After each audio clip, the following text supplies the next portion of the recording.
kawasan, itu baru Indonesia yang bisa menyalurkan bantuan melalui teman-teman dari PKPU. Dan ini difasilitasi langsung oleh pemerintah Myanmar karena pendekatan yang dilakukan oleh Indonesia adalah bersifat inklusif. Baik. Jadi tidak hanya mendasarkan kepada agama maupun etnis, tetapi untuk kemanusiaan. Oke. Jadi kita juga memberikan selain kepada komunitas Muslim, Rohingya, dan juga masyarakat Buddha di sana yang memang kondisinya kurang lebih sama. Baik.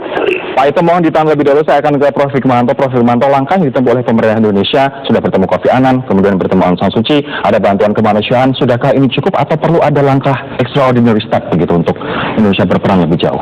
Ya, kalau misalnya pemerintah mau untuk melakukan hal yang lebih, ini dalam kaitan dengan merespon apa yang disuarakan oleh dunia terhadap Myanmar, yaitu kita bisa mengusulkan adanya tim verifikasi yang datang ke Rakhine dan melihat apa yang terjadi di sana. Tidak hanya Indonesia saja tentunya, tetapi mereka-mereka yang katakanlah punya kredibilitas dan lain sebagainya dari berbagai negara, Mencari fakta. mencari fakta, kalau perlu di ASEAN. Karena kalau kita lihat sekarang ini, ambil contoh Perdana Menteri Malaysia juga sudah berteriak, PBB juga sudah berteriak bahwa ini ada semacam ethnic cleansing.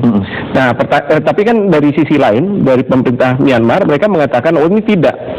Justru mereka melakukan tindakan yang defensif, karena ada 9 orang, kalau saya tidak salah, polisi mereka yang diserang dan meninggal, dan ini yang kemudian mereka lakukan penegakan hukum, seolah-olah seperti itu.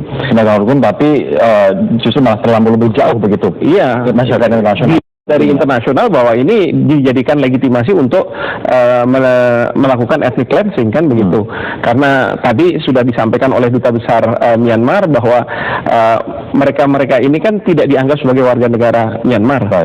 Mereka ini adalah orang-orang Bengali, dan mereka bagaimana menghilangkan orang-orang Bengali ini? Kan terus dilakukanlah ethnic cleansing ini. Itu yang menurut saya, apakah ini benar atau tidak, itu harus ada tim pencari fakta yang turun ke sana. Tapi kemudian ASEAN pun juga mengatur bahwa negara antar ASEAN tidak boleh mengintervensi urusan dalam negeri negara-negara anggota. Kita bolehlah bercermin pada PM Malaysia Najib Razak yang sudah menyerukan dan juga mempertanyakan hadiah Nobel untuk Aung San Suu Kyi, dan poranya di sana yang sudah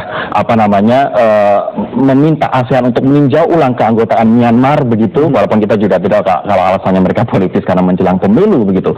Apakah perlu ada langkah-langkah strategis untuk seperti yang Anda tadi disampaikan, mencari fakta di sana tanpa melanggar perjanjian, negara ASEAN tidak akan mencampuri urusan dalam negeri? Ya, tentu kalau misalnya tim ini tiba-tiba masuk tanpa persetujuan dari pemerintah Myanmar, ya itu dianggap sebagai mencampuri urusan dalam negeri negara lain. Tetapi konsepnya adalah tim pencari fakta ini tentu harus disetujui oleh pemerintah Myanmar. Karena pemerintah Myanmar juga punya kepentingan, yaitu ingin mengklarifikasi bahwa apa yang dituduhkan oleh masyarakat internasional terkait dengan ethnic cleansing itu tidak terjadi. Tapi di sisi lain, mereka juga harus, tanda kutip, memberikan memfasilitasi agar bisa kita masuk. Karena sekarang ini yang saya dengar, wartawan tidak boleh datang ke sana dan tidak boleh menyampaikan apa yang terjadi di sana, kan begitu. Nah, ini yang membuat dunia, kalau misalnya tidak ada akses informasi terkait dengan apa yang terjadi di Rakhine ini, dianggap bahwa memang ethnic cleansing itu terjadi. Ini artinya langkah pemerintah Indonesia terlalu soft? Saya nggak mengatakan terlalu soft, tetapi yang pasti apa yang dilakukan oleh Ibu Menlu ini adalah gesture pertama untuk kita bisa mengarah ke sana. Satu itu. Yang kedua, kita harus ingat juga bahwa tadinya Aung San Suu Kyi itu akan hadir di Indonesia. Nah, kemungkinan besar karena melihat konteks Indonesia yang mungkin masyarakatnya akan membela etnis Rohingya, sehingga di reschedule walaupun ditolak alasannya waktu akan berkunjung ke Borobudur. ya. Ini yang terus kemudian sebagai gantinya mungkin Ibu Menlu diminta untuk hadir ke sana.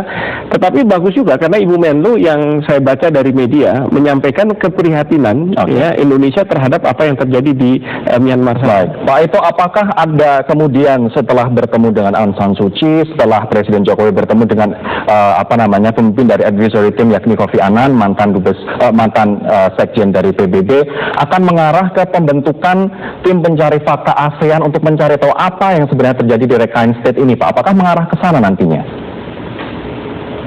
Saya akan sampaikan dulu informasi yang penting mungkin ya.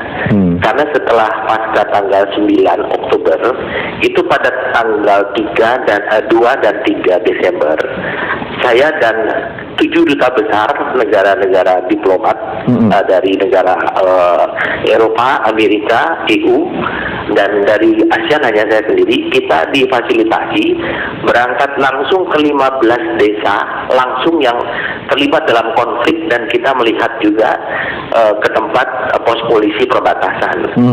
Apa yang dilakukan oleh kami di situ adalah sebetulnya mencari fakta, meskipun kita hanya melihat saja apa yang terjadi, ingin membuktikan apakah betul